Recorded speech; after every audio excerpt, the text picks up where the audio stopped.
ओम नमः सिद्धेभ्यः। ओम नमः सिद्धेभ्यः। ओम नमः सिद्धेभ्यः। मंगलम भगवान वीरो मंगलम गौतम मुनि मंगलम कुंद कुंदाद्यो जैन धर्मोस्तु मंगलम सर्वमंगल मांगल्यम सर्वकल्याणकारकं प्रधानं सर्वधर्माणां जैनं जयतु शासनं जैनं जयतु शासनं मुक्तामुक्तैकरूपो यः कर्मभिः संविदादिनः अक्षयं परमात्मानं ज्ञानमूर्ति नमामि तम्। सर्वकर्म से मुक्त हुए पर जो ज्ञानादि युक्त सदा एक रूप अक्षय परमात्म ज्ञान मूर्ति को नमन सदा।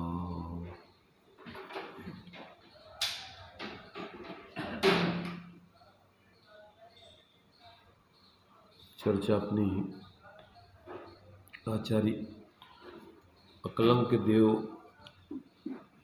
का बहुत ही संक्षेप में एक छोटा सा किंतु बहुत ही मार्मिक और आत्मार्थी जीवों के लिए संक्षेप में सब कुछ बतलाने वाला स्वरूप संबोधन नाम का ये अपन स्तोत्र के माध्यम से चर्चा कर रहे हैं। इसमें अपना दूसरा श्लोक कल अपन ने पढ़ा था, उसकी टीका आदि के माध्यम से अपन ने विशेष विचार किया था।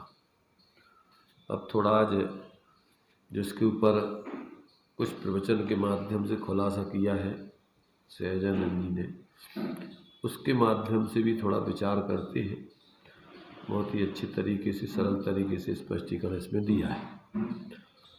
इसमें जो दूसरे नंबर का श्लोक था, उस दूसरे नंबर का श्लोक जो प्रथम मंगलाचरण का श्लोक है, उसी का यहाँ पर विशेष खुलासा किया गया है और वो सामान्य रूप से स्वरूप आत्मा का बताया। इसमें उसी के आत्मा को और विशेष रूप से स्पष्ट कर रहे हैं। तो इसका हिंदी छंद है, वह यह उपयोगात्मक आत्मा क्रम से कारण कारिमयी ग्राह्य ग्राही अनाद्यनंत है व्यय उत्पत्ति ध्रुवमयी। इसका अपन ने अर्थ टीका अर्थ वगैरह अपन ने कल टीकाओं के माध्यम से लिया था। आज थोड़ा सा इस प्रवचन में विशेष खुलासा के माध्यम से विचार करते हैं। देखिए इसमें इन्होंने इसके कुछ पॉइंट निकाल करके और इसका खुलासा किया है। तो यहाँ जो आत्मा पहले बताया है सामान्य रूप से, वही आत्मा यहाँ पर विशेष रूप से किस रूप में है, अब उसका खुलासा चल रहा है। तो परमात्म तत्व का विशेष वर्णन यहाँ पर अब करना है। सामान्य और विशेष ये दोनों एक ही वस्तु के दो धर्म हैं और सामान्य और विशेष के माध्यम से एक ही वस्तु को सिद्ध किया जाता है। तो यहाँ आत्मा के ही स्वरूप को सामान्य विशेषात्मक रूप स्पष्ट किया जा रहा है। अब विशेष रूप से अपन आत्मा के स्वरूप को देखते हैं। सामान्य से तो आत्मा एक रूप, अभेद रूप, नित्य रूप, सामान्य रूप, ऐसा उसको बोल दिया जाता है। चेतन स्वरूप जितना बोल दिया, ज्ञानात्मक, पर अब उसी के लिए यहाँ पर अब वही आत्मा कैसा है। अब देखिए वो चेतनात्मक है तो वो चेतन के फिर ज्ञान दर्शन आदि भेद आदि हो जाते हैं। वो सब इसमें थोड़ा खुलासा करते हैं। 8वें बिंदु से परमात्म तत्व का विशेष वर्णन। जिस अक्षय परमात्मा ज्ञान मूर्ति निज तत्व को उक्त श्लोक में नमस्कार किया गया है, वह ज्ञान मूर्ति आत्मा किस प्रकार है, उसका और विस्तार रूप से वर्णन करने के लिए इस श्लोक का अवतार हुआ है। यद्यपि इस श्लोक के वर्णन में आत्मा का जो कथन होगा वह इसके विस्तार को लेकर होगा। इस कारण कुछ अनाकुलता में अथवा उपयोग की निर्मलता में, या जैसे कि प्रथम श्लोक में नमस्कार के समय जो आत्मा की ओर झुकाव था उसमें कुछ कमी आ जाएगी, लेकिन सहज सामान्य स्वरूप से हटने पर विशिष्ट स्वरूप में लगने से कमी आ भी जाए तो भी जो विशेष वर्णन होता है वह सहज सामान्य स्वरूप की ओर जाने के लिए ही किया जाता है। इसका कारण यह है कि आत्मा अनादि काल से बाहरी पदार्थों की ओर लगा हुआ था और इन बाहरी पदार्थों की ओर लगाव रखे जाने के कारण इसमें ऐसी वासना ऐसा संस्कार या वासना बन गया, ऐसी वासना संस्कार बन गया कि क्षण भर को साधारण सामान्य स्वरूप की दृष्टि होने पर भी वह वहां टिक नहीं सकता, अतः उसका विशेष स्वरूप बताया जाना आवश्यक हो गया है। तो उस ही विशेष स्वरूप का वर्णन इस श्लोक में किया जा रहा है। अब इसका हेतु बता रही है कि सामान्य रूप से आत्मा को जानते रहना ज़्यादा समय तक नहीं हो सकता है। योग नया नया अवलंबन चाहता है, या तो अपन सामान्य स्वरूप में टिक जाएं, लीन हो जाएं, तो क्या होगा कि अंतर्मुख में केवल ज्ञान हो जाएगा। अब जब अपन सामान्य अभेद स्वरूप में एक साथ टिके नहीं रह पाते हैं तो फिर अब अपना उपयोग कोई ना कोई अवलंबन चाहेगा। तो यदि अपन अपने स्वरूप के विशेषों को नहीं समझेंगे, वस्तु स्वरूप के विशेषों को नहीं समझेंगे, तो फिर मोहराग भी इसके कामों में लगेगा। इसलिए उसके लिए अपन को फिर अपने उपयोग को सविकल्प दशा में वस्तु स्वरूप का ही सम्यक विचार करने के लिए चर्चा चल रही है। क्या चल रही है? उसी सामान्य स्वरूप को विशेष रूप से समझने के लिए ही ये सब भेद प्रभेद आदि उसके बताए जा रहे हैं। इससे क्या होगा कि अपन माने अभी जो अभेद रूप से स्वरूप पर रहने से जो अपन को निराकुलता ज़्यादा माने विकल्प नहीं होते थे, अब चूंकि यहाँ पर अपन को विशेष जानने में थोड़े विकल्प तो होंगे, और विकल्प चूंकि करना जरूरी है, क्योंकि अब कसाय जब तक तुम्हारी नहीं गई तो कसायों के लिए काम चाहिए। तो अब वो काम यदि आप तत्व का नहीं दोगे, धर्म का नहीं दोगे, तो फिर वो संसार के पाप के कामों में लगेगा। क्योंकि जीव के परिणाम या तो शुद्ध उपयोग रहे, शुद्ध उपयोग छदमस्त का उपयोग अंतर्मुख से ज़्यादा रहता नहीं, फिर या अशुभ में जाए या शुभ में रहे। तो अब अशुभ में जाना साधक के लिए योग्य नहीं है, तो उसके लिए शुभ में रहने के लिए और शुभ में भी फिर वस्तु स्वरूप के अनुकूल उसके लिए रहने के लिए ये सारी बातें अपन को यहाँ पर दर्शाई जाती है। तो अब यहाँ पर अब ये विशेष वर्णन का उद्देश्य बता दिया कि इसका उद्देश्य यही है कि आप भले ही अभी उस सामान्य अभेद स्वरूप से हटके कुछ विशेषों पे जाएंगे, इसमें कुछ विकल्प विशेष होंगे, क्योंकि परिस्थिति अपनी अभी कसाय वाली है, तो उसके लिए थोड़ी वही कसाय गुणस्थान प्रमाण जब तीव्र होती है तो उसके लिए कोई कार्य विशेष चाहिए। तो यहाँ उसके लिए अपन को ये चर्चा चालू की है। उसमें जो आपने जैसे बताया छद्मस्त एक अंतर मुहूर्त तक रहता है आत्मा में। क्या मतलब कोई भी उपयोग छद्मस्त का एक गे पर अंतर्मुख से ज़्यादा नहीं टिकता। अब यदि वो स्वरूप का अवलंबन नहीं करे, स्वरूप के विशेष नहीं विचार करे, तो फिर संसार संबंधी उपयोग उस पर चला जाएगा, उसमें जाएगा तो और तीव्र कसाएँ होंगी, और मोह के विचार करेगा तो अपने स्वरूप से बाहर चला जाएगा, और यदि आत्मबोध नहीं होगा तो फिर मिथ्यात्व का ही पोषण करता रहेगा। ये मकान मेरा, ये परिवार मेरा, ये बच्चे तत्व ज्ञान हो जाने के बाद तो फिर जीव के ऐसी एकत्व बुद्धि पूर्वक के विचार नहीं होते। अगर कदाचित व्यवहार से वो परिवार कुटुंब अपने कहता भी है तो जानता है कि औपचारिक है, ये पारमार्थिक नहीं, ये लोक व्यवस्था है कर्म भूमि की, अपना वैसे तो और कोई संबंध है नहीं किसी से।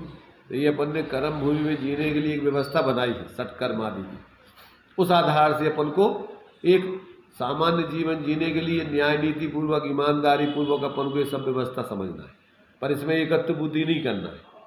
अगर इसमें एकत्व बुद्धि करके जिएंगे तो फिर संसार का ही अनंत संसार का आश्रय बंद होता रहेगा। इसलिए ज्ञानी पुरुष भी अभी जब तक ऊपर की पूर्ण निर्वृत्ति वाली भूमिका में नहीं आए हैं तो उनके लिए तत्व ज्ञान पूर्वक, आत्मज्ञान पूर्वक, लौकिक कार्य व्यवहारिक दृष्टि से, औपचारिक दृष्टि से करते हुए गेही पे ग्रह में न रचे ज्यों जलते भिन्न कमल, वो अपने को इससे सब पृथक जानता होगा और एक औपचारिक रूप में, व्यवहारिक रूप में ही उसको करता है और अनावश्यक करता नहीं। जितनी पर्याय संबंधी या अपने जिम्मेदारी संबंधी अपन को ज़रूरत है उतना कार्य करके वो ज़्यादा उसमें उलझता नहीं। तो ये अपने लिए परिस्थितियां हैं। सविकल्प दशा की अपने लिए दो परिस्थितियां हैं, एक सांसारिक कार्यों में लगने वाली, एक धार्मिक कार्यों में लगने वाली। और अज्ञान दशा की परिस्थिति तो उसकी चाहे वो सांसारिक कार्य में लगे चाहे व्यवहारिक धार्मिक कार्य में लगे, वो मोहपूर्वक ही लगता है, एकत्व ममत्व कर्तृत्व स्वामित्व आदि बुद्धिपूर्वक लगता है, इसलिए वो उससे एक प्रकार से संसार का ही कारण बनाता है। और जिसको तत्व ज्ञान हो जाता है तो बराबर वो संसार के कार्य भी करेगा और भेद विज्ञान पूर्वक करेगा, इसलिए अनंत संसार का वो कारण नहीं बनता उसको। मतलब वो अपने अंतर मुहूर्त के आगे भी स्वरूप में ही रहता है, हम भला सांसारिक करता रहे जो ज्ञानी है। अभी समझे नहीं तुम, गुण स्थानों की परिपाटी समझोगे जब समझ में आएगा। देखो ऐसा है, वो उपयोग की बात अलग है, सुनो, उपयोग की बात अलग है, परिणति की बात अलग है। जब साधक अवस्था होती है तो मिश्र धारा चलती है, उसकी संसार काम करते हुए भी वीतरागता बरकरार रहती है, गुण स्थान प्रमाण। उपयोग की बात अलग है, उपयोग आपका संसार के कामों में लग रहा है कि स्वरूप में लग रहा है, ये दूसरी बात है। परंतु कभी भी ज्ञान में, श्रद्धान में, आचरण में एकत्व बुद्धि पूर्वक की प्रवृत्ति कभी नहीं होती साधक के, और पूर्ण परिणति उसमें जुड़ती भी नहीं है साधक के। अज्ञानी जीव तो पूर्ण रूपेण तन्मय होकर जुड़ जाता बाहर में, उसको अपने स्वरूप का अलग अस्तित्व का बोध नहीं, उसका आश्रय नहीं, इसलिए वीतरागता किंचित मात्र भी नहीं। पर जो साधक हो जाते हैं उनके अंदर में अपना स्वरूप का श्रद्धान ज्ञान अनुभव पूर्वक की लीनता सदा काल बढ़ती है, इसलिए उनके उस जाति का जुड़ान कभी नहीं होता जैसा मिथ्या दृष्टियों के जीवन में होता है। चाहे वे व्यवहारिक धार्मिक कार्य कर रहे हो मिथ्या दृष्टि और बिना तत्व ज्ञान के, चाहे लौकिक कार्य, पर उनका तो कर्तृत्व स्वामित्व एकत्व बुद्धि पूर्वक करते हैं, इसलिए वो मिथ्यात्व का पोषण उनके अभी जो पन्ने मोक्ष मार्ग प्रकाशक के 7वें अधिकार में आभासियों का अपन ने स्वरूप समझा है, तो इसी प्रकार के आभासों में जीते हैं, उनके लिए कोई आत्मकल्याण का कार्य सिद्ध नहीं होता है। परंतु जिसको तत्व ज्ञान होता है, आत्मज्ञान होता है, उनका जीवन ऐसा नहीं होता है। उनका जीवन वैज्ञानिक भेद विज्ञान पूर्वक और बाहर का कार्य एक मजबूरी जन और अंदर का कार्य अपना सहज जरूरी है, अथवा वो वास्तव वही अपना जीवन है, ऐसा समझ के वो जीता है और गुण स्थान प्रमाण अपने स्वरूप से जुड़ा ही रहता है, वो पूर्ण रूपेण पर में जुड़ता नहीं। ये उसकी उपयोग, चूँकि ज्ञान का उपयोग दर्शन का उपयोग एक समय में एक ज्ञेय को अवलंबन करता है, परंतु जब ज्ञान है भेद विज्ञान हो गया है तो बाहर का अवलंबन करते हुए मूर्छित नहीं होता है। जैसे बच्ची की शादी हो जाने के बाद काम तो वो पहले जैसे करती थी अपने मायके में आकर के और रिश्तेदारों के वैसे ही करती दिखेगी, पर अब वो उसको एकत्व बुद्धि पूर्वक का कोई रस नहीं है, एक औपचारिकता है। पहले तो अपना मान के करती थी, पर अब उसमें अपनापन नहीं है और उस जाति की प्रवृत्ति भी नहीं है, रस भी नहीं है। ऐसे ही सम्यक दृष्टि ज्ञानियों के जीवन में पाया जाता है। इस प्रकार से ये चर्चा अपन को माने सम्यक दृष्टियों के जीवन में किस प्रकार से वस्तु स्वरूप आदि का सामान्य विशेषात्मक विचार चलता है, ये उसकी चर्चा चल रही है। छद्मस्त दो तरह के, छद्मस्त में आगे, छद्मस्त मतलब क्या? छद्मस्त माने जब तक सर्वज्ञ नहीं हुए तब तक सब छद्मस्त कहलाता है। हाँ, हम क्या समझ रहे थे छद्मस्त को की दृष्टि है जो कि छद्मस्त माने होता है जब तक सर्वज्ञ नहीं हुई पूर्ण वीतराग दशा, तब तक वो छद्मस्त कहलाते हैं, चाहे सम्यक दृष्टि हो चाहे मिथ्या दृष्टि, वे सब छद्मस्त जीव हैं।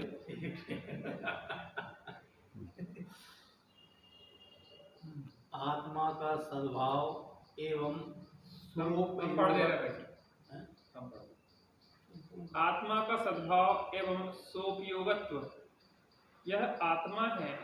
प्रथम तो आत्मा के अस्तित्व की दृष्टि करते ही आत्मा के गुणों की सुध आ जाया करती है।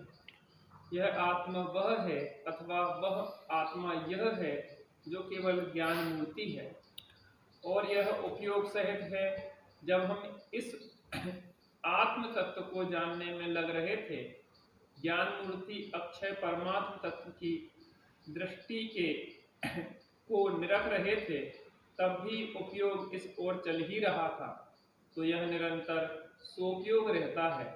प्रभु परमात्मा अरहंत सिद्ध भगवान का उपयोग लब्धि उपयोग पूर्वक नहीं चलता है, किंतु उनके सहज चलता है, और यही कारण है कि उनके ज्ञानोपयोग और दर्शनोपयोग दोनों का एक साथ ही वर्णन रहता है।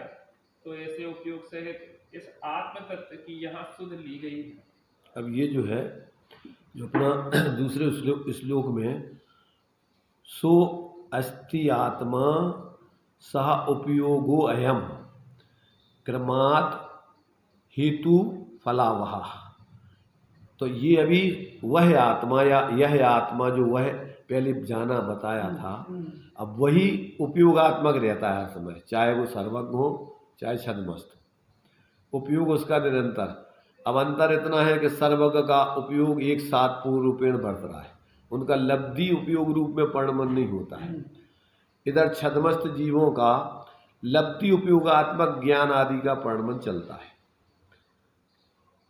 जो उनकी भावेंद्रिय यानी क्षयोपशम प्रकट है, उस क्षयोपशम का दो प्रकार से परिणमन होता है, एक लब्धि रूप रहता है और एक उपयोग रूप होता है। तो उपयोग रूप तो थोड़ा ही थोड़ा होता है, एक साथ पूरा उपयोग होता ही नहीं, जैसे सर्वज्ञ का होता है। लब्धि रूप में उसके जितना जानकारी करता जाता है उपयोग से, वो अपनी धारणा में जमाता जाता है।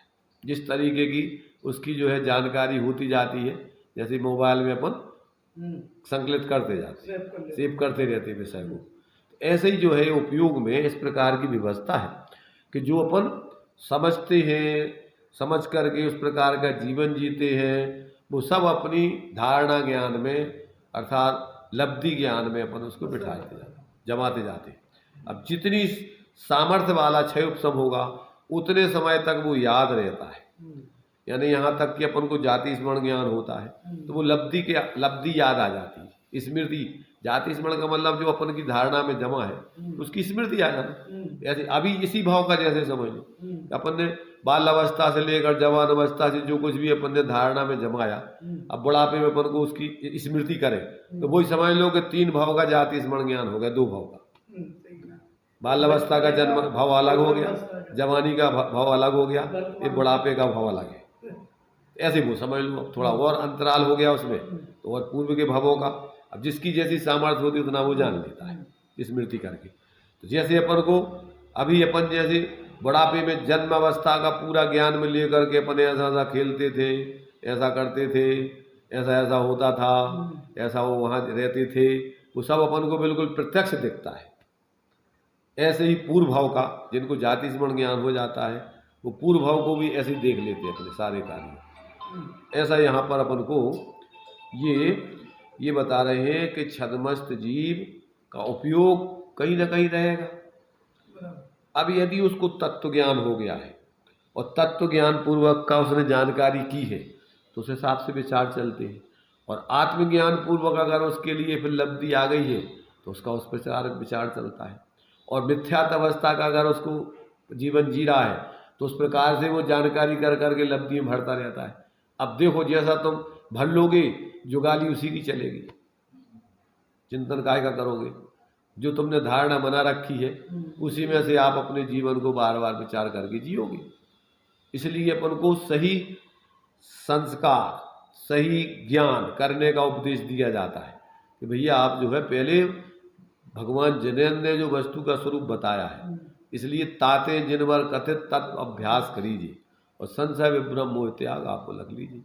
अब जब तक ये नहीं करोगे तब तक क्या है कि अपन मिथ्या कल्पनाओं से मोही जीवों की संगति में आज वर्तमान में साइलेंट कर दो। ज़्यादातर क्या होता है कि ज़्यादातर जो है इस काल में सम्यक दृष्टि जीव पैदा होते नहीं हैं और मिथ्या दृष्टि जीव आते हैं। और मिथ्या दृष्टि जीव तो ज़्यादातर यहाँ माहौल मिथ्या का ही माहौल वातावरण है और ज़्यादातर सांप्रदायिक दृष्टि मिथ्या दृष्टियों की बहुलता है। तो यदि आपको भगवान जिनेंद्र के आगम से, ज्ञानियों के सत्संग से तत्व का स्वयं निर्णय करके यदि आप सम्यक प्रकार से वस्तु स्वरूप का निर्णय नहीं करोगे और उसके आधार से अपनी धारणा में वस्तु स्वरूप बनाकर और फिर जीवन जीने के लिए अपने स्वरूप का अवलंबन करने का पुरुषार्थ नहीं करोगे तो निरंतर वही सब जिंदगी पूरी मोह ममता में संसार के प्रपंचों में पूरी हो जाएगी। आगे मर के वही संस्कार लेके फिर चले जाओगे। तो ये बहुत अपने लिए मैंने अपना अगर वास्तविक जीवन व्यवस्थित करना है तो इसको अपन बहुत गंभीरता से ले। औपचारिक रूप में संसार के काम हो तो अपन लेते गंभीरता से, जैसे वो अपना जीवन का सारा कार्य हो, और ये कार्य अपन ले लेते औपचारिकता में, अज्ञान दशा में। सुना सुना नहीं सुना, टाइम पे आए आए नहीं आए, ठीक है, आ गई जानकारी, नहीं तो कोई मतलब नहीं है, क्योंकि अपना जीवन तो सब वही है। अगर ये नहीं होगा, पैसे नहीं होंगे, दुकान नहीं होगी, धंधा नहीं होगा, ये तो अपन कैसे जिएंगे, ऐसा लगता है। जबकि वो व्यवस्था तुम्हारे बनाने से नहीं बन रही। तुम वो व्यवस्था सोच के क्या यहाँ पर लाए हो और यहाँ क्या सोच कर तुम सब पैदा कर रहे हैं। बनता वो होता वही है जो उदय योग्य तुम्हारे हैं, तो अपन कल्पना कर लेते हम कर रहे हैं। और तुम अगर पाप का उदय हो तो लाख प्रयत्न करते रहो, उल्टा ही उल्टा होगा सब। इसलिए तत्व ज्ञान हो जाने के बाद व्यक्ति अपनी कहाँ ताकत लगाना, कितनी लगाना, इसकी क्या उपयोगिता है, उतना महत्व वो वहाँ देता है। बाकी अपना आत्महित के कार्य में पूरा समय लगाता है। एक एक समय अपना अनावश्यक बर्बाद नहीं करता। क्यों कि एक एक समय का बांधा हुआ कर्म 70 कूड़ा कोड़ी सागर तक उदय में आता है। तो इस प्रकार से यहाँ ये बता रहा है कि आत्मा का अस्तित्व सदा है और वो उपयोग वाला है। जो अपन ने इसमें पढ़ा, सो अस्ति आत्मा, वो तो सदा रहता है, और सो उपयोग है, वह आत्मा उपयोगमय है, और उपयोग जानने देखने आदि रूप विशेष है। छद्मस्त जीवों का उपयोग क्रम से प्रवृत्ति करता है, और भगवान सर्वज्ञ का एक साथ जानना देखना पूर्ण रूपेण होता है। उसमें कोई उनके मोह है नहीं, इसलिए कोई विकल्प नहीं, इसलिए उनके सामने कोई समस्या नहीं। आगे देखिए, ज्ञान स्वरूप आत्मा की अविच्छिन्नमय हेतु फलावहता। क्या कहा? ज्ञान स्वरूप आत्मा की अविच्छिन्नमय हेतु फलावहता, माने आत्मा निरंतर कारण काय रूप से परिणमन करता रहता है, उसका ही फल बेहतर रहता है। अब आगे देखो खुलासा कर रहा है उसी का। यह आत्मा क्रम से हेतु और फल को धारण करने वाला है।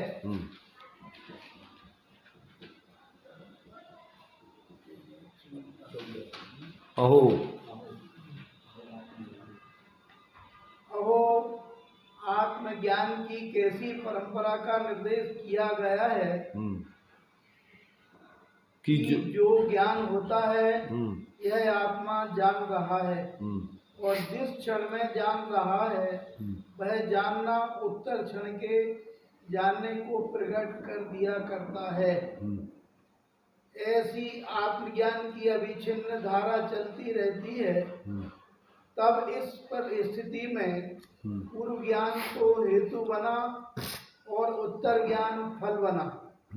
अर्थात यह ज्ञान स्वरूप क्या करता रहता है? ज्ञान ही ज्ञान करता रहता है। ज्ञान से ज्ञान की धारा चलती रहती है। जैसे नदी नाम है जल समूह का, तो उस जल समूह वाली नदी में काम ही क्या होता है? धारा की अविच्छिन्नता बनी रहती है।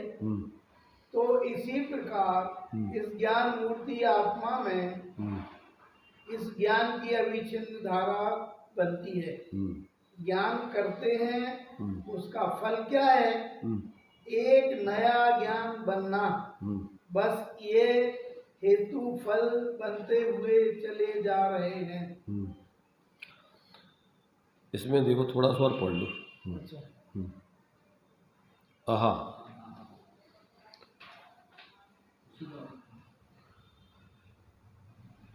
हेतु फल बनते चले जा रहे हैं। आहा, कैसा अद्भुत ज्ञान प्रकाश भरा है इस कारणकारी परंपरा जानने में कि जो कुछ मैं कर रहा हूँ वर्तमान में वह ज्ञान भाव ही कर रहा हूँ और उस ज्ञान भाव के फल में जो कुछ भी पा रहा हूँ सो ज्ञान भाव ही पा रहा हूँ।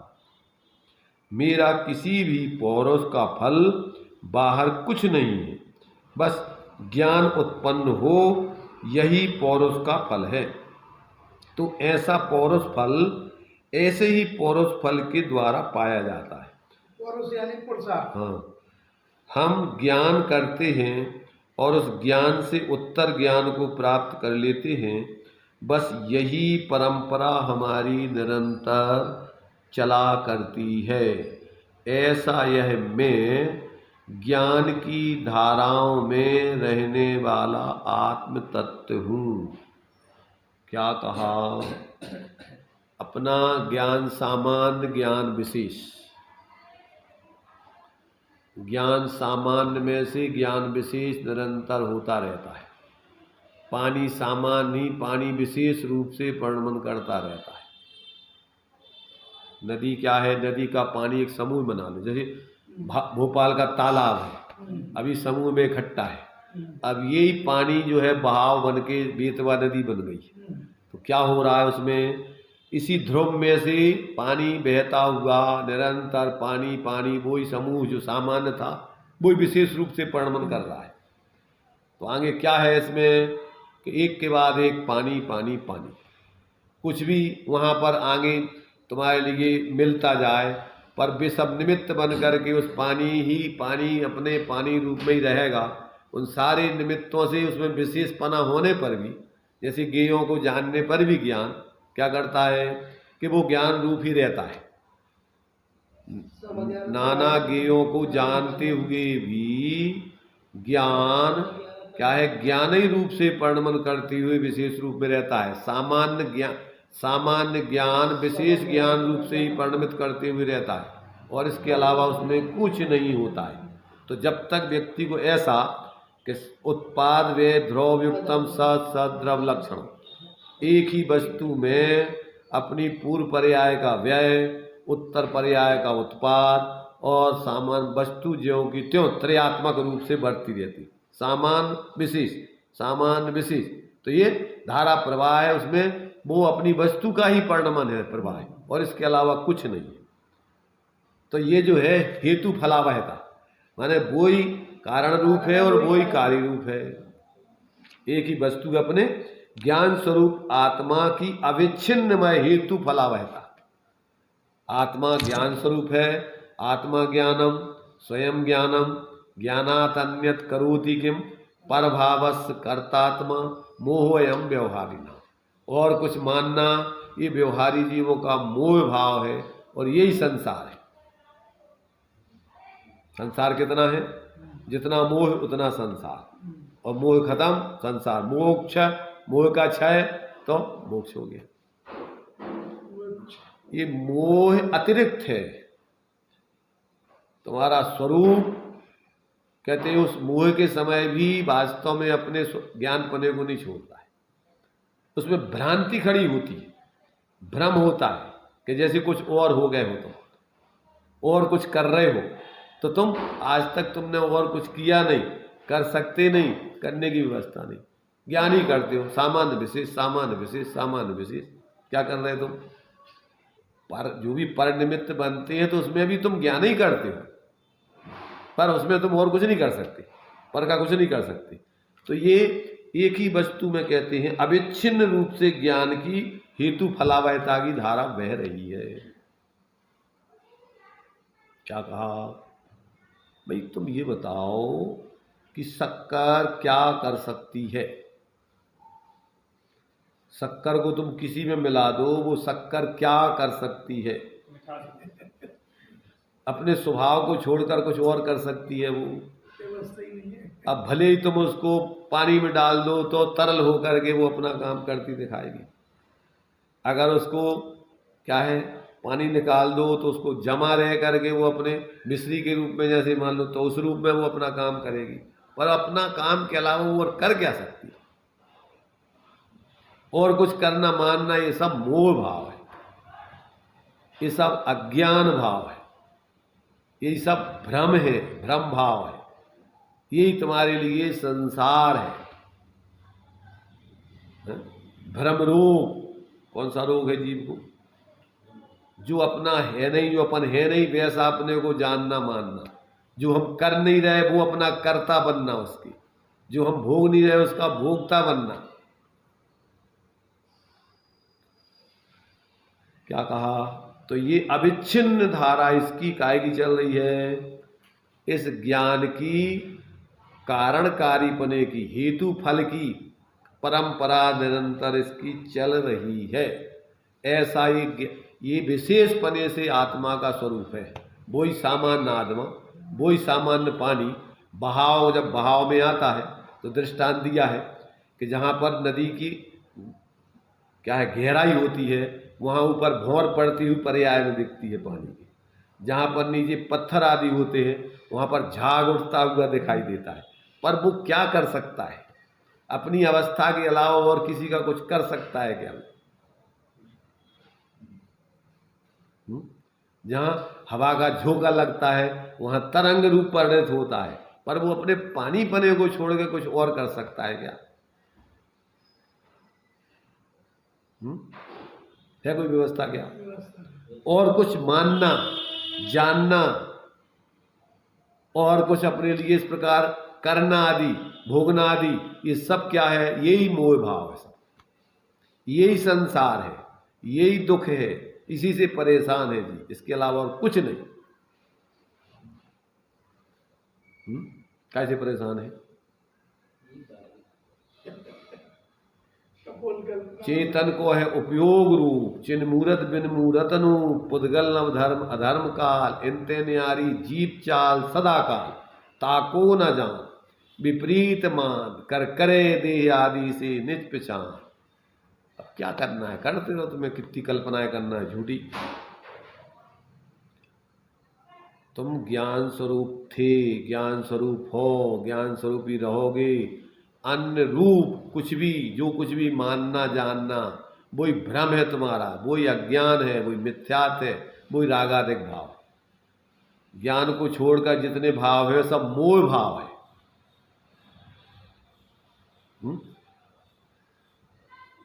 ज्ञान सो ही आत्मा, अन्य सो ही कर्म। बस इतने से समझ ले जिनवाणी का मर्म। आता समझ में? ज्यादा नहीं आप समझ में, ज्यादा है भी नहीं है, ज्यादा कहाँ से और बनाए हैं? इतना ही है, ज्यादा और कहाँ से ज्यादा समझने? तो जो भी ज्ञान है वो आत्मा ही है। नहीं, जो ज्ञान है वो आत्मा है, और जो आत्मा है वो ज्ञान ही है, इसके अलावा और कुछ नहीं।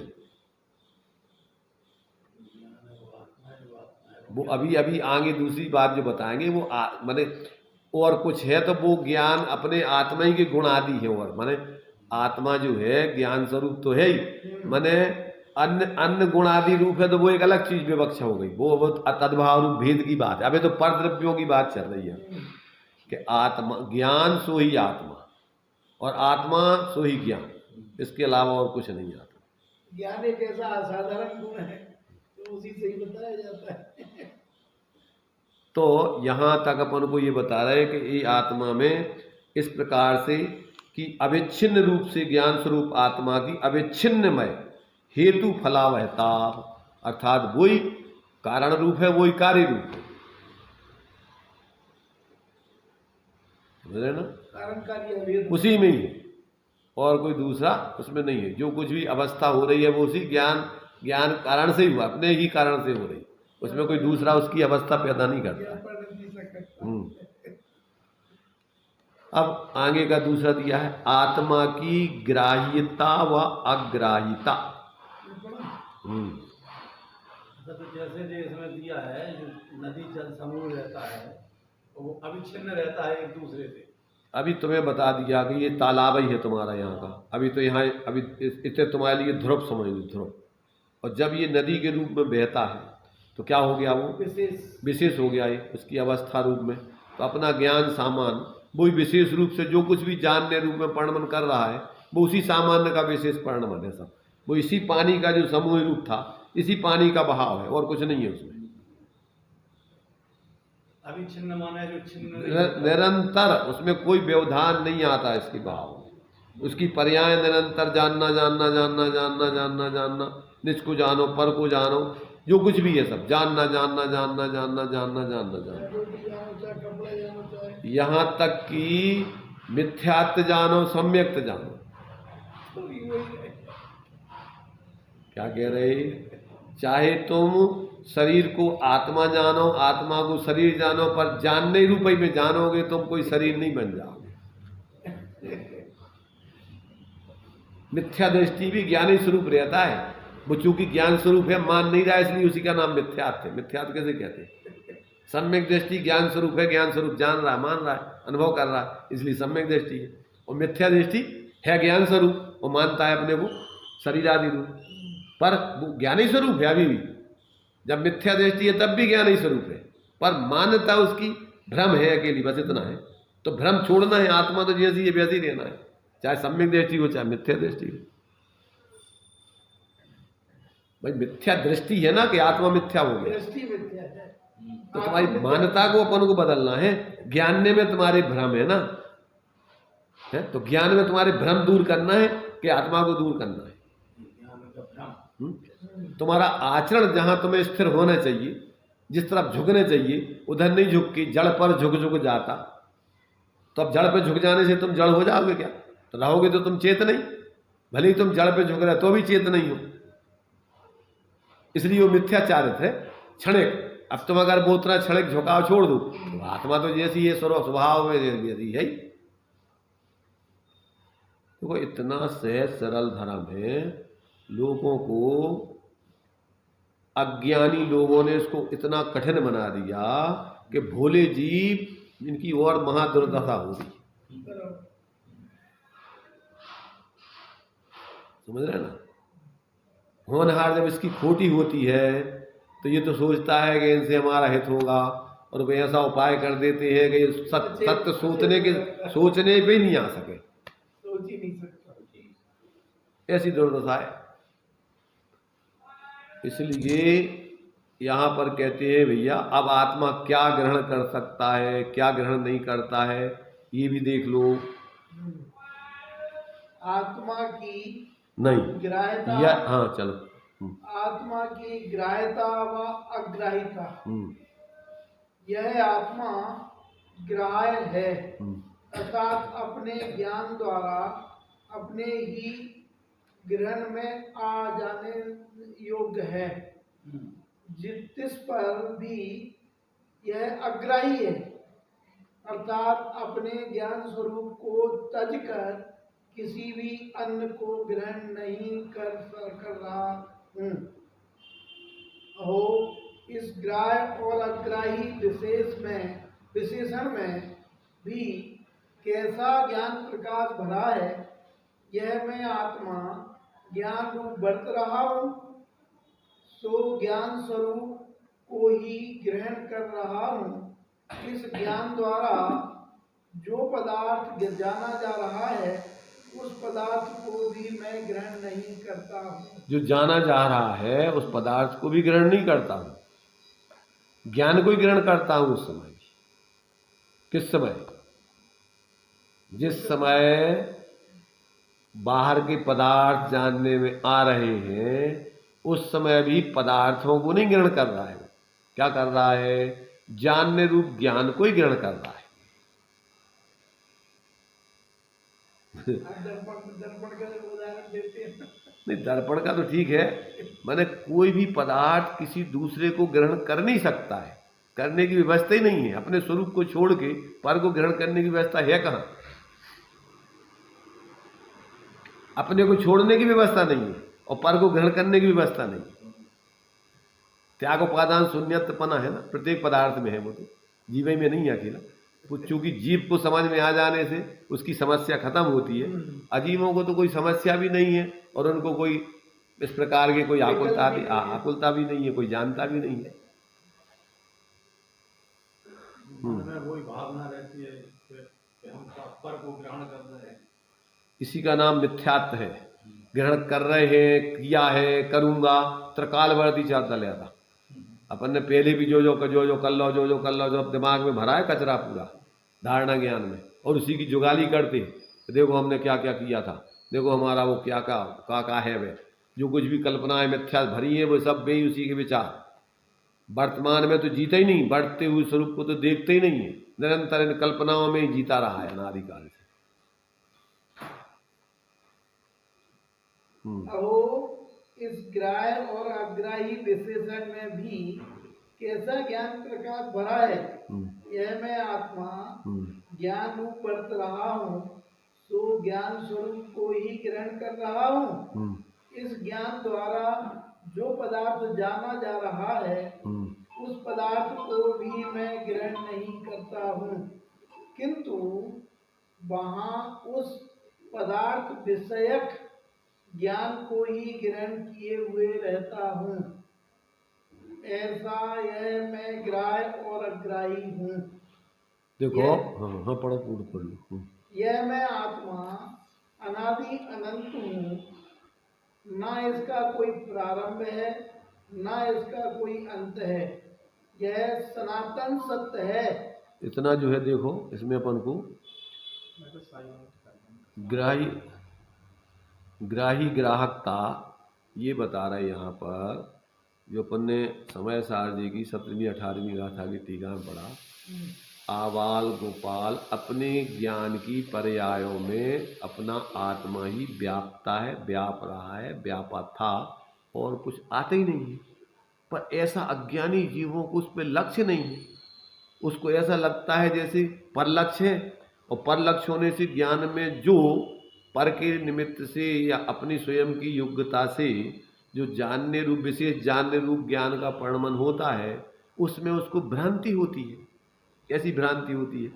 जैसे मैं पर में चला गया, पर मुझ में आ गए, उसको ये नहीं लगता है कि हम हमारे में हम ही हैं, हमारे में पर आ ही नहीं सकता, आया ही नहीं, आने की व्यवस्था नहीं। निरंतर अपने विशेषों में सामान्य व्याप्ता है, अपनी गुण पर्यायों में द्रव्य व्याप्ता है। गुण पर्याय व द्रव्यम, और द्रव्य भी अपनी गुण पर्यायों तक ही पहुंचता है, अपनी गुण पर्यायों से बाहर पहुंचता नहीं। गुण पर्याय भी अपने द्रव्य को ग्रहण करती और किसी को ग्रहण कर ही नहीं सकती। अब ये समझ में आ जाए तो कहाँ तुम्हारे लिए व्यर्थ के संकल्प विकल्प, और कहाँ अपने लिए बाहर के कर्तृत्व स्वामित्व और दुनिया की उठापटक का विकल्प रहेगा। किसमें रस रहेगा? वो क्या करोगे आप? बड़ा भ्रम है, और ये भ्रम सामान्य नहीं है तो छोटा सा और बहुत बड़ा है, जिसमें अनादिकाल से ऐसे आखा अपने आनंद स्वरूप आत्मा को भूल के जीव नाटक नौटंकी करते हुए दौड़ लगा रहा है, वेश बदल रहा है, सब कुछ अनेक अनेक प्रकार का जो है वो और दुनिया के नाटक कर रहा है, परंतु जो यथार्थता है उसको नहीं समझ रहा, अनुभव कर रहा। जितना सा काम समझ में आ जाए तो अब कुछ करने धरने का काम क्या रह गया? कहाँ भागना, कहाँ आना, कहाँ जाना, क्या लेना, क्या देना, और कदाचित बाहर में उदय प्रमाण होगा भी तो भी अपन तो अपने में रह करके जानेंगे नाटक सब दुनिया का। उसमें अपन कुछ नहीं समझेंगे कि अपन कहीं जा रहे, अपन कुछ कर रहे, अपन कुछ ले रहे या कुछ दे रहे। उदय प्रमाण बाहर में सब नाटक होगा और बाहर ही होगा, वो अपने में कुछ नहीं होगा। अपन तो ज्यों के त्यों ज्ञाता की ज्ञाता रहेंगे। अपन साक्षी नाटक देखेंगे, नाटक में सब कुछ होता है, पर देखने वाले भी बस सहज देखने वाले रहते हैं। तो ये जो है यहाँ पर प्रत्येक पर्याय में जो पर्याय पर के जानने रूप व्यवहार से परिणमित हो रही है, उस पर्याय में भी पर नहीं आते, उसमें भी अपना ज्ञान विशेष ही बरत रहा है, उसमें अपना ज्ञान सामान्य बरत रहा है। वैसे तो उस विशेष ज्ञान की पर्याय में, उसमें उन विशेषों में पर नहीं व्याप रहा है। कौन व्याप रहा है? माने जैसे पानी का झाग बन रहा है, पानी की भौर बन रही है, निमित्त तो उसमें पर बन रहे हैं, परंतु उसमें व्यर्थ कौन रहा है? व्याप कौन रहा है? ऐसे ही जितने भी गेय के विशेष आकार हो रहे हैं, निमित्त तो उसमें पर बन रहे हैं, परंतु उसमें वर्तता कौन है? उसमें सामान्य ज्ञान स्वरूप वही वर्त रहा है। ये समझ में आ जाए तो कहाँ अपने लिए शल्य है, कहाँ पर उनको समस्या है, कहाँ इतनी भाग दौड़ है, कहाँ सिर पे बोझा है, कहाँ पर को इतनी आकुलता है, फिर इसके बिना हमारा मरण हो जाएगा, हमारा काम खत्म बिगड़ जाएगा। पहली चीज तो ये कोई सिर पे जिम्मेदारी बोझा उसकी है नहीं, फिर समझ रहे ना। जिनकी सिर पे भार बेडूबे मझधार, यानी कहते हम तो उतरे पार, झोंक भाड़ को भाड़ में। कोई जिम्मेदारी सिर पे वो लेते ही नहीं, भाड़ को भाड़ में झोंक दिया। देखो जिम्मेदारी लेना माने ये कहती है कि एक एक विकल्प जैसे आंख में रज घुस जाए तो जैसे चैन नहीं पड़ती ना, साधक को एक एक विकल्प ऐसी रज आंख में रज पड़ जाने जैसा होता है। रुचि पूर्वक रस पूर्वक तो कोई जिम्मेदारी लेते ही नहीं हो। आप पड़े तो सिर पे बोझा लगता है, कब उतार के फेंकूं। एक सामान्य जिम्मेदारी भी कोई तुम्हें गाड़ी रखाने को कि भैया तरह देखना हमारा है, और सिर पे जिसके बोझ ही बोझा हो गए तो उसकी दशा देखो आप। बर्बाद गुलिस्ता करने को जहां एक ही उल्लू काफी हो, और जहां हर डाल पे उल्लू बैठे हो, अंजाम गुलिस्ता क्या होगा।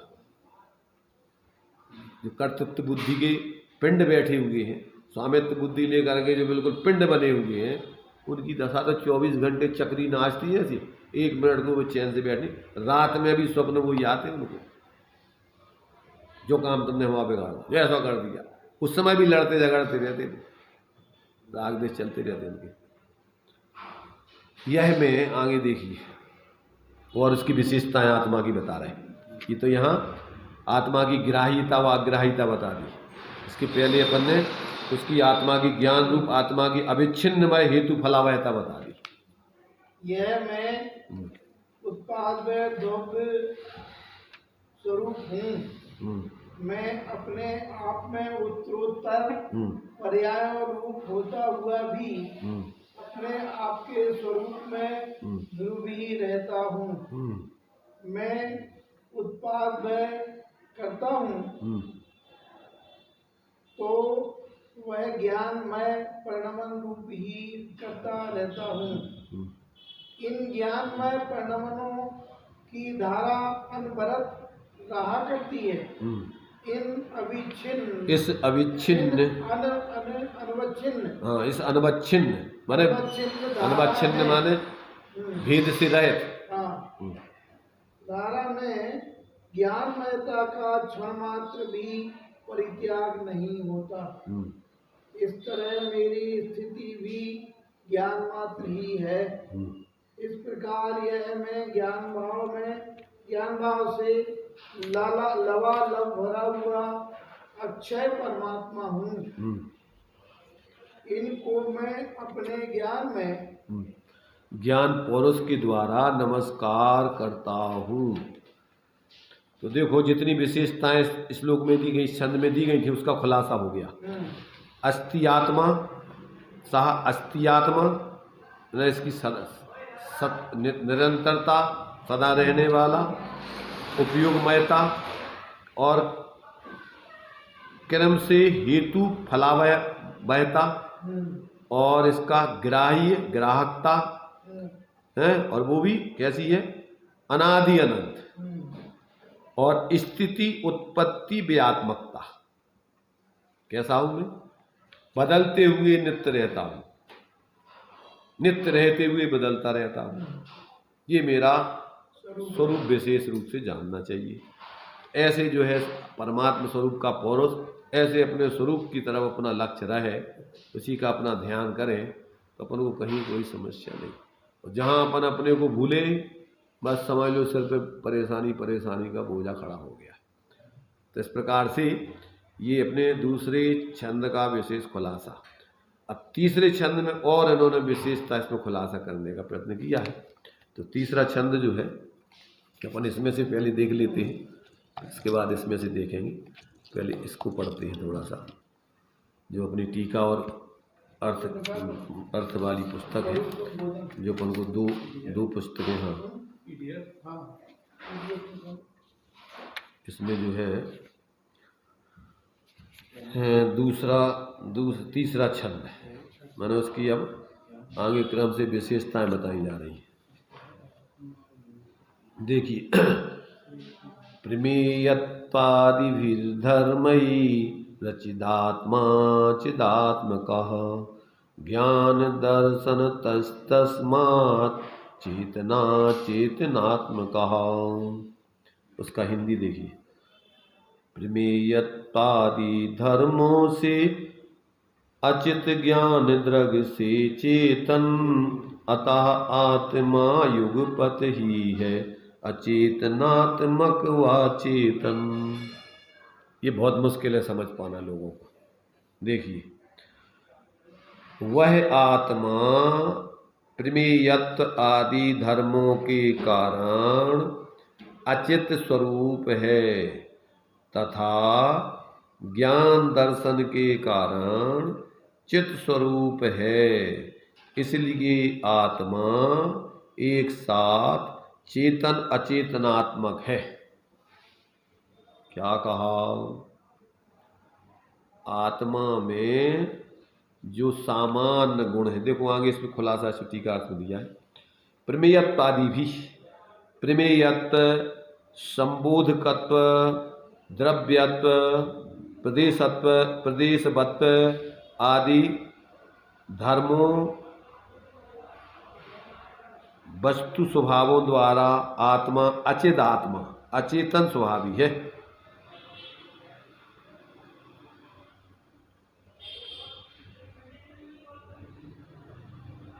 मिल गया? देखो भाई, अस्तित्व, वस्तित्व, द्रव्यत्व, अगुरु लघुत्व, प्रदेशत्व, प्रदेशवत्व आदि जो गुण हैं, ये सब अचेतन द्रव्यों में भी पाए जाते हैं। इसलिए इन धर्मों की अपेक्षा आत्मा को अचेतन कहा गया है। इन धर्मों से आत्मा कैसी है? अचेतन जानना चाहिए। अब कहते हैं कि और कैसी है? चिदात्मकः, नहीं, यहाँ पर ज्ञान दर्शनतः, ज्ञान दर्शन के कारण चिदात्मकः चैतन्य स्वभावी है। तस्मात् उस कारण से चेतना चेतनात्मकः चेतन अचेतन स्वभावी है। आत्मा का साधारण धर्म अचेतनत्व है तथा असाधारण धर्म चेतनत्व है। इसका यह भावार्थ जानना चाहिए। कहने का मतलब ये है कि आत्मा को कथनचित चेतन कथनचित अचेतन कहा जा सकता है, पर चूंकि अपन को अन्य द्रव्यों से भिन्न जानने के लिए असाधारण गुणों की मुख्यता से उसको चेतन ही कहते हैं। अचेतन लोक में कहने में नहीं आता है, पर इसमें दोनों प्रकार के धर्म विद्यमान हैं। इसलिए चेतन अचेतन दोनों जीव पर विशेषण लागू होते हैं। इसलिए आत्मा को कथनचित चेतन कथनचित अचेतन कहा जा सकता है। इस प्रकार यह आत्मा मात्र चैतन्य गुणात्मक ही है या अन्य गुणात्मक भी, ऐसा प्रश्न होने पर चेतनात्मक पना होने पर भी आत्मा के कथनचित अचेतन धर्मात्मक पना, अनंत धर्मात्मक पना और सप्त भंग्यात्मक पना है, ऐसा व्यक्त करते हैं।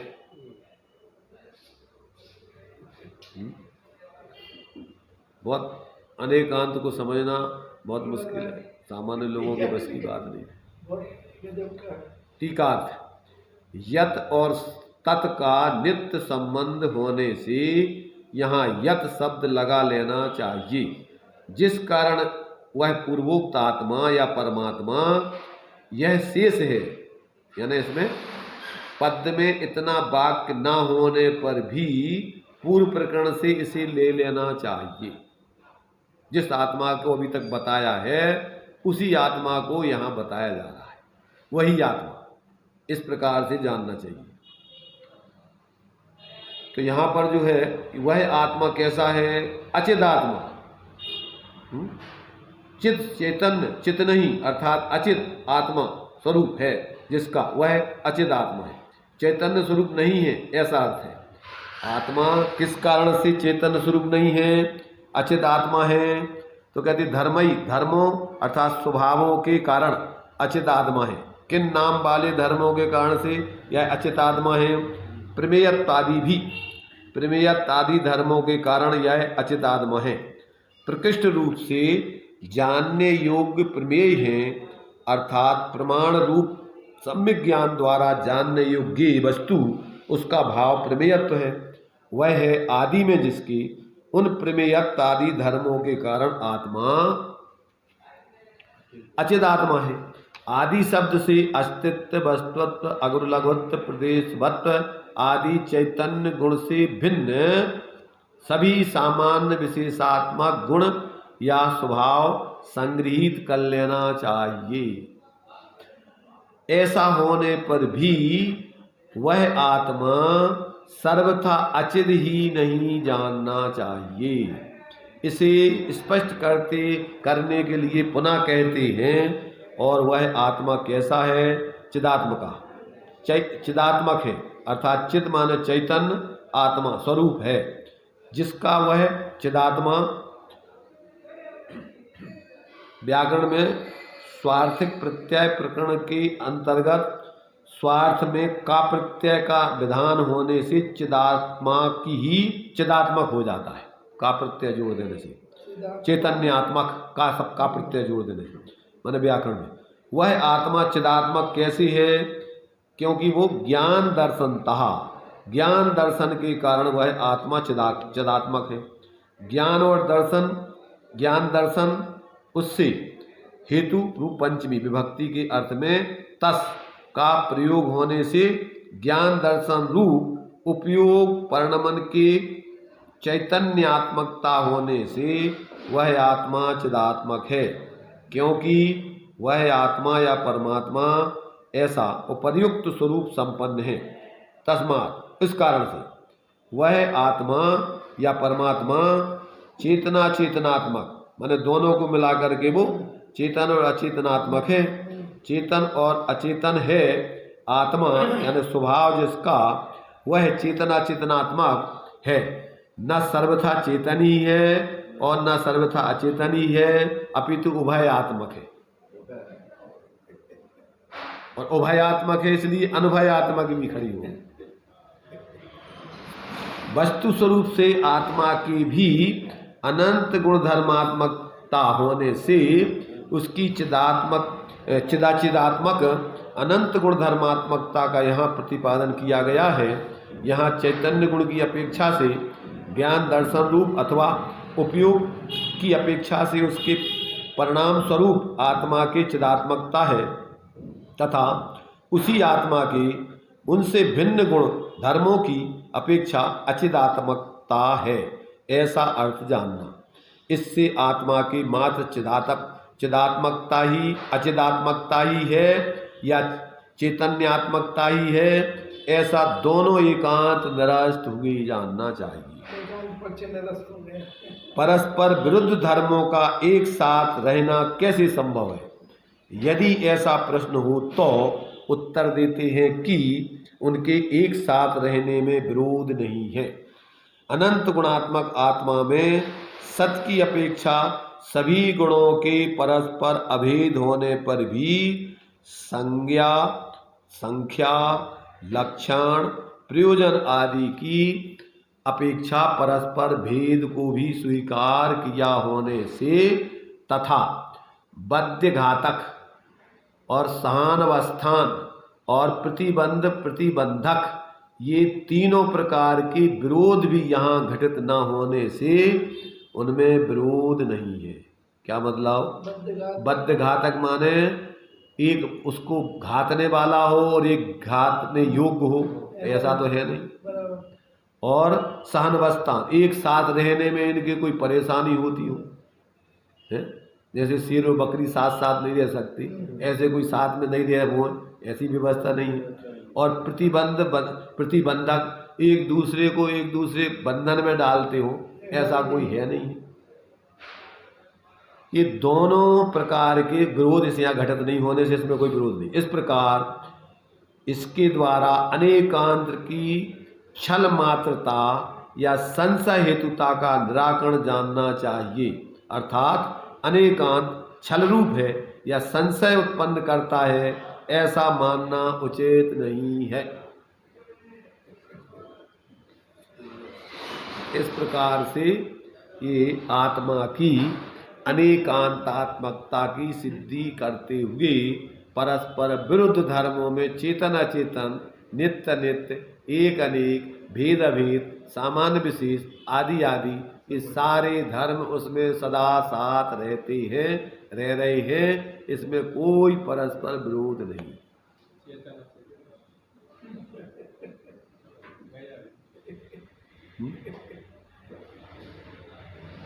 अब चूंकि दूसरी तरह से विचार करें कि देखो, एक एक गुण अन्य गुण रूप तो नहीं होता है, पर एक एक गुण में अनेक अनंत गुणों का रूप पाया जाता है। इस अपेक्षा से चूंकि ज्ञान दर्शन गुण आत्मा में है, अन्य किसी द्रव्य में नहीं है, इसलिए सामान्य गुण होने पर भी उन सामान्य गुणों में विशेष गुण व्यापने के कारण वे गुण भी सब चैतन्यात्मक है। वीर्य गुण में भी ज्ञान दर्शन गुण है, अस्तित्व अस्तित्व सब में। इस अपेक्षा से मुख्यता से अपन उसको विशेष लक्षणों से उसको चेतन ही कहते हैं, अचेतन का प्रचलन लोक में नहीं है। अभी तुम कहोगे तो लोग पढ़े लिखे पंडित वर्ग ही कहेंगे कि ऐसा हो सकता है, परस्पर चेतन अचेतन कैसे होगा, अगर जिनने ये स्वरूप संबोधन नहीं पढ़ा होगा। अचेतन का वर्ग इसी में आया, वो कहीं नहीं आया। ये अकलंक देव है, जिनके जीवन में कितने उतार चढ़ाव आए हैं और कितने उनने माने अन्य मतावलंबियों से देवों से तक संवाद किए। देवियों से, वही देव माने देव पर्याय के जीवों से, उनको भी संवाद करके उनको भी पराजित करना पड़ा है।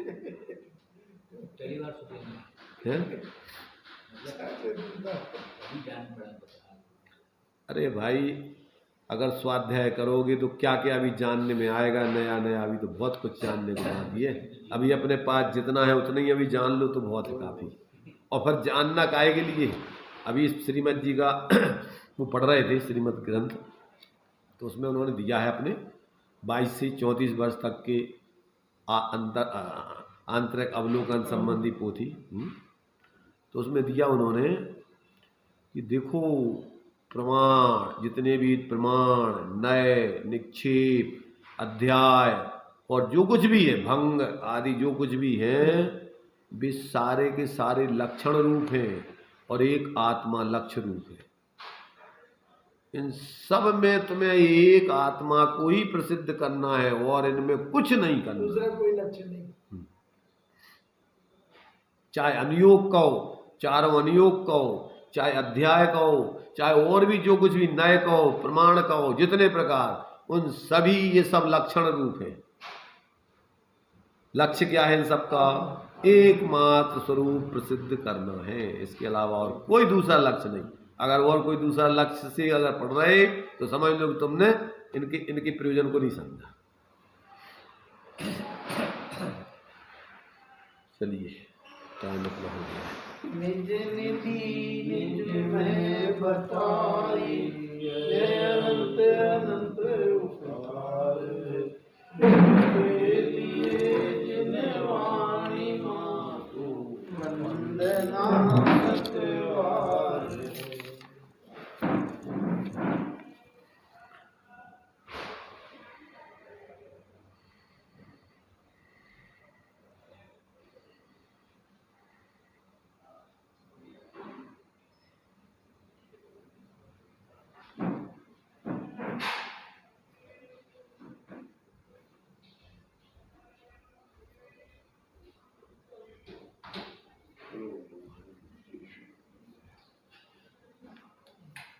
द्वादशांगी वाणी।